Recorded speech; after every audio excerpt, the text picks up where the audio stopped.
अभी हमारे साथ थे चौधरी कुलदीप बिश्नोई जी। चौधरी कुलदीप बिश्नोई की अगर बात करें, इस्तीफा इन्होंने दिया और इनकी दिल की इच्छा थी भारतीय जनता पार्टी में शामिल होने के बाद उनके बेटे भव्य बिश्नोई चुनाव लड़े और उनकी मन की इच्छा पूरी हुई। तो हम बात करेंगे आज इस विषय पर। सर नमस्कार। नमस्कार सर, जैसे आपकी इच्छा थी कि आपके बेटे भव्य बिश्नोई मैदान में आए, चुनाव लड़ें, पार्टी ने वो आपकी इच्छा पूरी कर दी, तो जनता की इच्छा आप किस तरह से पूरी करेंगे? देखिए, पहली बात तो इच्छा वो मेरी अकेले की नहीं थी, वो इच्छा आदमपुर हलके की जनता की थी। और जनता की जो इच्छा थी और अपनी दोनों की इच्छा मिला के मैंने शीर्ष नेतृत्व को बता दिया था। उसके बाद उन्होंने फैसला किया। अब आदमपुर हलके की जो इच्छा इसके बाद ये है कि भव्य बिश्नोई सरकार से हमारे काम करवाए। तो हमारी सिर्फ एक प्राथमिकता रहेगी कि जिस प्रकार स्वर्गीय युग पुरुष चौधरी भजन लाल जी के समय में काम होते थे, उसी प्रकार कामों की गंगा हमारे आदमपुर हलके में भाई, बस यही प्राथमिकता है। जैसे आपने कहा कि स्वयं आपके पास समय कम है, आपका आना जाना बाहर रहता है, उसी तरह से आपने कहा कि भव्य बिश्नोई पूरा आदमपुर में समय देंगे। चुनाव जीतने के बाद ऐसा रहेगा जैसे आपने कहा है? बिल्कुल ऐसा ही रहेगा। और क्योंकि भव्य के पास अभी राजनीतिक पारी की शुरुआत है, अभी उन्होंने बहुत कुछ जीवन में करना है। तो शुरुआत की जब जड़ें मजबूत करेगा अपनी, तभी लंबी पॉलिटिक्स कर पाएगा। उसे पूरा समय यहाँ देना चाहिए और देगा भी। जैसे राजनीतिक पार्टी की बात करें तो आरोप प्रत्यारोप लगे रहते हैं। जैसे आपने जेपी के ऊपर लगा के नकली नोट बांटने वाला, उन्होंने कहा कि सबूत साबित करते। इसी तरह भव्य को आप क्या कहेंगे? ये आपस के विरोधाभास की स्थिति में पड़ेंगे या जनता की ओर गौर करें, जनता की समस्याओं को और वो करें, निगाह करें? देखिए, भव्य की पॉलिटिक्स हमेशा पॉजिटिव रही है, उसकी नेचर भी हमेशा पॉजिटिव रही है। वो अपनी लकीर लंबी खींचता है हमेशा। स्कूल में टॉपर रहा है, कॉलेज में टॉपर रहा है, यूनिवर्सिटी में टॉपर रहा है। तो उसकी पॉजिटिव अप्रोच रही है और वही अप्रोच वो रखेगा। तो जैसे कि भव्य के लिए विपक्ष के नेता कहते हैं कि भव्य जी बाहर से आए हैं, जहाज से चुनाव लड़ेंगे और जहाज से चले जाएंगे, तो ग्राउंड पे नहीं दिखेंगे और यहाँ के जो लोग हैं, जो युवा हैं, उनको भी विदेश ले जाने का काम करेंगे। इस तरह की बातें आ रही है। देखिए, उनके पास कुछ बोलने को है नहीं, ये भी कोई मुद्दा है बोलने का। बच्चे सबके बाहर पढ़ने जाते हैं। आदमपुर हल्के के आपको मैं 10-15 बच्चे दिखा दूँ। कोई ऑस्ट्रेलिया पढ़ रहा है, कोई कनाडा पढ़ रहा है, वो विदेशी हो गए क्या? कितने लोग आदमपुर के हैं जो हिसार कॉलेज में पढ़ के आते हैं, तो क्या वो हिसार के हो गए, आदमपुर के नहीं रहे? ये कोई बात है बोलने वाली में? कोई इशू नहीं है। तो जैसे आदमपुर हल्के में आप जा रहे हैं, जैसे अलग अलग इलाकों में, इस बार आपने कहा कि बहुत सारा ग्रांट आप लाने में कामयाब भी हुए हैं।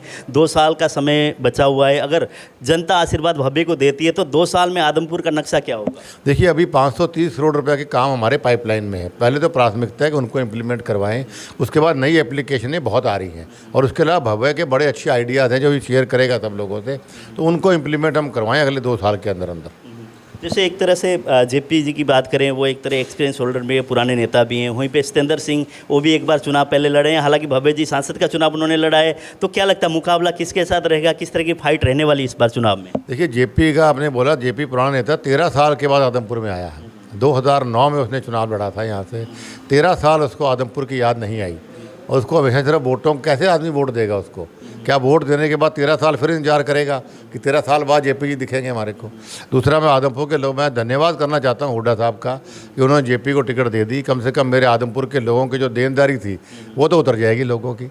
और ये मैं कहना चाहूँगा लोगों से, पैसे इससे पुराने उतारो, एक तो ब्याज लेना और एक नोट चेक करके लेना कि असली है कि नकली है। तो कांग्रेस पार्टी में कोई ऐसा नेता नहीं था? हिसार, अगर हम लोग बात करें विधानसभा की या लोकसभा क्षेत्र में, इधर की एरिया की बात करें, तो कांग्रेस पार्टी में ऐसा चेहरा नहीं था कि जो आदमपुर से चुनाव लड़ सकता था? जयप्रकाश जी को उतारना पड़ा। देखिए, गुंडे बदमाशियों को साथ रखता है भूपेंद्र सिंह हुड्डा, तो ऐसे लोग भेज दिए। आदमपुर हल्के के लोग हमारे बड़े शरीफ, भले और सभ्य लोग हैं। ये अच्छे लोगों को पसंद करते हैं, इस प्रकार नहीं।